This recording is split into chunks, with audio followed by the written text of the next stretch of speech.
sehingga melahirkan generasi-generasi Melayu yang tidak ada lagi rasa patriotik pada bumi ini.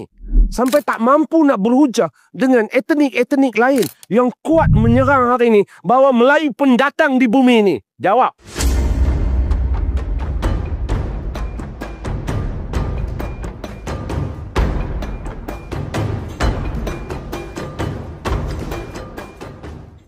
Orang kata Islam mai di Melaka. Murung tak?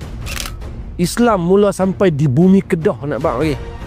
Tu dalam nota tuan-tuan. Dalam nota kat belakang tuan-tuan buka. Ni baru start masuk sejarah pula dah kan. Ni. Mana pergi sesetengah agamawan kita? Mana pergi kekuatan menteri agama kita ke siapa kah untuk mengubah nyali sejarah yang menyesatkan? Ini kita sembang kuat.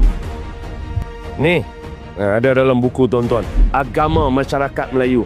Nafikan yang pertama. Tuan-tuan boleh baca ni. Duit shilling, orang Kedah panggil duit kupang.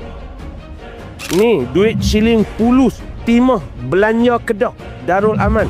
Tarikh dia 118 Hijrah jumpa di Kedah. 736 Masihi. Okey, tak cukup. Ada sebuah kubur nisan di Langgak, Kedah. Ada dalam nota saya letak di situ. Yang bertuliskan nama Syekh Abdul Qadir Ibnu Husin.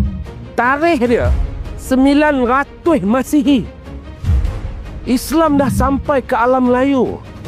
Sampai bila umat ini akan dibohong terus-terusan? Jadi, salahlah narasi sejarah kita. Bukan salah lagi menyesatkan Ramadan. Bukan salah lagi menyesatkan. Mengapa dibiarkan? Ini persoalan dia. Sehingga melahirkan generasi-generasi Melayu yang tidak ada lagi rasa patriotik pada bumi ini. Sampai tak mampu nak berhujah dengan etnik-etnik lain yang kuat menyerang hari ini bahawa Melayu pendatang di bumi ini. Jawab. Jawab cendekiawan. Sesetengah cendekiawan. Jawab juga sesetengah agamawan-agamawan. Apakah agama ini hanya bercerita tentang akhirat?